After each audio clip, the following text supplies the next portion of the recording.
Good morning, अस्सलाम वालेकुम। आज की सुबह जो है वो थोड़ी सी लेट हुई है और अब तो है मॉर्निंग का टाइम ख़त्म होकर नून स्टार्ट होने वाला है। तो मैंने सोचा कि सुबह के कुछ काम निपटाने के बाद, हालांकि नाश्ता सबसे पहले कर लेना चाहिए। यकीन करें, अगर हम ये सोचते रहते ना पहले ये वाला काम कर लें फिर ये वाला काम कर लें, तो उसमें जो है वो देर हो जाती है और फिर हमारे पास ब्रेकफास्ट का टाइम बचता नहीं है, जो कि बुरी बात है। मैंने गलत किया आज। मुझे जो है वो काम निपटाने के बजाय मुझे सबसे पहले आके नाश्ता करना चाहिए था। लेकिन आप जानते हैं, हम फीमेल्स जब कोई चीज़ स्टार्ट करना शुरू करें तो हम सोचते रहते हैं पहले ये वाला निपटा लें काम, फिर ये वाला निपटा लें, तो इस ये वाले और ये वाले निपटाने के चक्कर में देर हो ही जाती है। खैर, ये तो ज़िंदगी का हिस्सा है और ये होता रहता है। तो आज जो है वो as I already shared with you कि मेरा बेडरूम जो है वो अब फर्स्ट फ्लोर पर है, तो वहाँ से काम निपटा के फिर मेन फ्लोर पे आना पड़ता है। किचन और लिविंग रूम मेन फ्लोर पर है, तो मैंने कहा पहले ऊपर के काम निपटा लूँ। तो ऊपर के काम निपटाते सारी चीज़ें सेट करते हुए टाइम हो गया। फिर मैं नीचे आई हूँ तो इस ऑलमोस्ट ब्रंच टाइम होने वाला है। तो मैंने सोचा कि आज जो है ना एक अच्छा सा ब्रेकफास्ट कर लिया जाए। अभी तो स्टिल टाइम है ब्रेकफास्ट का, लेकिन ब्रंच टाइप हो जाएगा जब तक मैं ब्रेकफास्ट रेडी करूँगी। तो वो खा के फिर बंदा लाइट, दिन में कुछ लाइट सा खा सकता है।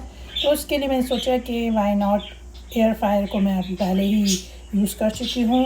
तो अब जो है आज मैं प्यारा सा और मज़े का जो है वो यमी सा ऑमलेट बनाऊँ, वो भी एयर फ्रायर में। एयर फ्रायर में चीज़ बनाने का सिर्फ एक बेनिफिट है कि आप फ्राई नहीं करते, वो फ्राई हो जाता है। जो उसकी एयर होती है, हॉट एयर होती है, उसी से वो फ्राई हो जाती है चीज़। उसके लिए आपको अलग से एक्स्ट्रा ऑयल में चीज़ फ्राई नहीं करनी पड़ती। That would be good. तो मैं आपको दिखाती हूँ कि आज मैंने अपनी ब्रंच की तैयारी कैसे की है। मैंने जो है सबसे पहले इस फॉयल वाली प्लेट में, बिकॉज मुझे यही एयर फ्राई के अंदर रखने में ज़्यादा ईजीनेस रहती है। लोग पेपर प्लेट्स भी यूज़ करते हैं। पेपर प्लेट्स थोड़ी वेट में लाइट होती हैं, तो लोग कोशिश करते हैं कि इस तरह का हो। जब आप इसमें अभी पूरा अंडा फेंट के जब मैं एग डालूँगी इसमें, तो थोड़ा और हैवी हो जाएगा, तो उसके एयर के प्रेशर से ये डिस्टर्ब नहीं होगी प्लेट। तो मैं इसमें ज़्यादा प्रेफर करती हूँ। तो मैंने इसमें अनियन, चेरी टमाटोज़, ये चेरी टमाटोज़ हमारे अपने गार्डन के हैं और इसका टेस्ट ऑसम है। ये ऑर्गेनिक चेरी टमाटोज़ हैं और चिपोटले और ये सारी चीज़ें और गार्लिक डाल के मैंने ये जो है इसका जो सब्ज़ियाँ हैं वो रेडी कर ली हैं। और अब मैं एग बीट करने जा रही हूँ। अच्छा, आप इग्नोर कर दीजिएगा, ये थोड़ा सा मैसी हो रहा है। अभी मैंने अनियन कट किया था, इसमें जो है मैं एग बीट करूँगी। और एग बीट करने के बाद आपको इसका नेक्स्ट स्टेप बताती हूँ कि हम जो है वो एयर फ्रायर में आज कैसे अपना यमी सा ऑमलेट रेडी कर रहे हैं। मैंने सोचा कि अंडे फेंटते फेंटते आपके साथ जो है वो अच्छी सी कुछ बातें भी कर ली जाए। वैसे भी आजकल मुझे टाइम नहीं मिल पा रहा कि मैं जो है वो मिनी वीलॉग भी बना सकूं, बस शॉर्ट्स तक ही काम चल रहा है। इतना बिजी स्केड्यूल होता है कि आपको पता ही नहीं चलता। हालांकि कनाडा में जो है वो दिन अच्छे लंबे हैं और वो कामों में ऐसे गुजर जाते हैं कि पता ही नहीं चलता।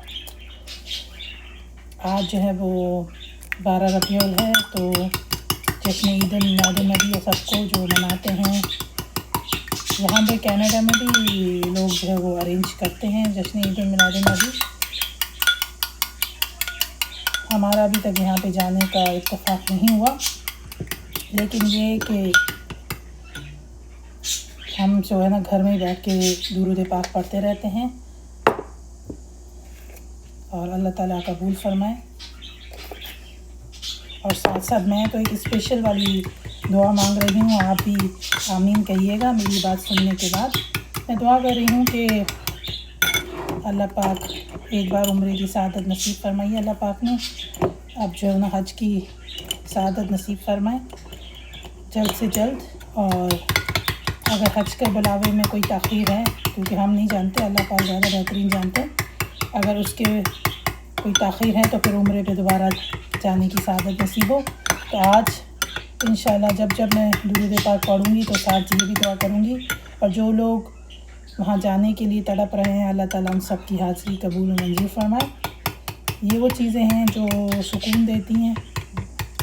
मैं जितनी शिद्दत से दुआएं करती थी, अल्लाह ताला ने शुक्र अल्हम्दुलिल्लाह कबूल फरमाई है। अच्छा जी, ये तो एग बीट हो गया। अब इसके बाद नेक्स्ट स्टेप मैं बताती हूँ हम क्या करने जा रहे हैं। अच्छा जी, हमने एग बीट करके और अपनी प्लेट में जो है वो एग का रेडी कर लिया है कंटेनर। अब इसको हम जो है वो एयर फ्राई में सेट करेंगे। अच्छा, इसको एग फ्रायर में हमने जो है वो मतलब फ्रायर है, इसमें हमने सेट कर लिया है। अब इसका जो है वो हमें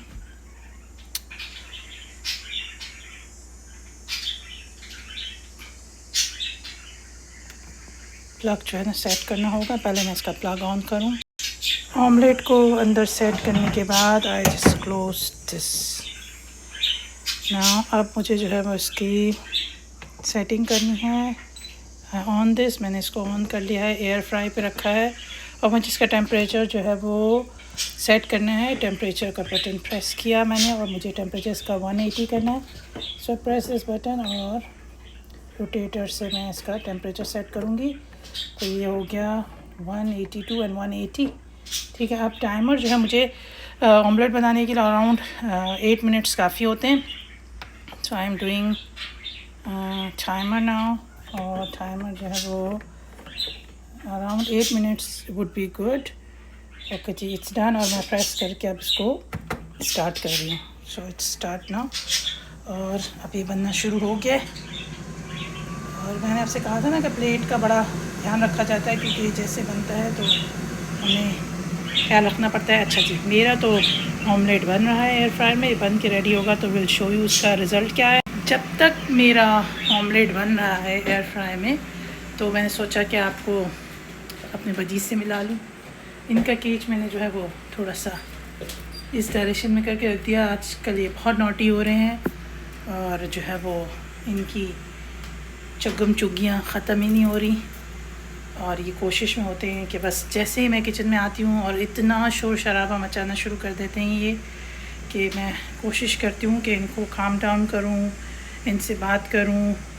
और उसके बाद अच्छा, जो सबसे अच्छी एक्टिविटी मैं करती हूँ कि मैं ऊपर से इनको स्प्रे करती हूँ डेली, ताकि ये, क्योंकि मैं अभी इस केज के अंदर जो है ना वो बाथ टब इनका नहीं रख पा रही, क्योंकि रखूँगी तो इतना पानी गिराएंगे नीचे और हमारा वुडन फ्लोर है जो कि बार बार साफ़ करना इजी नहीं है। तो मैंने वाटर ट्रे नहीं रखी अंदर, सिर्फ इनके पीने का पानी रखा है और बाजरा वगैरह रखा है। लेकिन मैं डेली क्या करती हूँ, इनको स्प्रे कर देती हूँ। तो चलें आज जो है वो स्प्रे करते हैं इनको और इनको भी थोड़ा बात दिलाते हैं। अच्छा जी, ये स्प्रे बॉटल है मेरी और ये बहुत ही इंटरेस्टिंग सी एक्टिविटी करते हैं जब मैं इनको बात दिला रही होती है, बहुत इन्जॉय करते हैं। अच्छा, मैं कोशिश करती हूँ कि डायरेक्ट इनके ऊपर पानी ना जाए और ये बाकायदा खुश होते हैं और रिस्पॉन्स करते हैं कि हमारा बात टाइम है। तो डेली सुबह में मेरी ये एक्टिविटी होती है कि मैं इनको स्प्रे करके और थोड़ा फ्रेश, जैसे हम इंसान हैं हमें भी फ्रेशनेस चाहिए होती है, इसी तरह हमारे पेट्स को भी स्पेशल केयर चाहिए होती है। अच्छा जी, बजीज़ को बात देने के बाद और इनका बाजरा रखने के बाद जो दूसरा इम्पॉर्टेंट काम होता है मुझे, वो होता है कि मुझे अपनी ये एक्वेरियम की जो क्यूटी फिशेज़ हैं इनको भी ब्रेकफास्ट देना होता है अपना ब्रेकफास्ट करने से पहले। तो अब जो है वो इनका फूड निकालेंगे और आप देखिए कि कितने एक्टिव हो जाती हैं जब हम इनके पास आते हैं और इनको फूड देना स्टार्ट करते। तो अब जो है वो इनको फूड देंगे हम, जो है वो थोड़ी सी क्वांटिटी में देते हैं, थोड़ा थोड़ा करके, ठीक है। अब इनकी फुर्तियाँ देखिएगा सिर्फ कि कितनी फुर्तियों के साथ जो है ना ये आती हैं अपना फूड खाने के लिए। माशाल्लाह, ये देखिए कितनी एक्टिव हो जाती हैं जैसे ही फूड हम डालते हैं। तो नाश्ता तो बहुत ज़रूरी है, चाहे हम करें या हमारे पेट्स। अब मैं आपको दिखाती हूँ कि मेरे एयर फ्रायर वाले ऑमलेट की क्या कंडीशन है। अच्छा, अभी जो स्टिल 3 मिनट्स लेफ्ट हैं, तो हम इसकी फ़ाइनल आपको लुक दिखाएंगे कि कैसा बना है। अच्छा जी, मेरा जो है वो एयर फ्राई में ये यमी सा ऑमलेट रेडी हो चुका है। अब इस पे बस मज़े से काली मिर्चें छिड़कनी हैं। टोस्ट मैंने जो है वो ब्रेड टोस्ट कर लिया है टोस्टर में और अब मैं खाने जा रही हूँ। मुझे अपनी ख़ास दुआ में याद रखिएगा। मिलते हैं अगले व्लॉग में।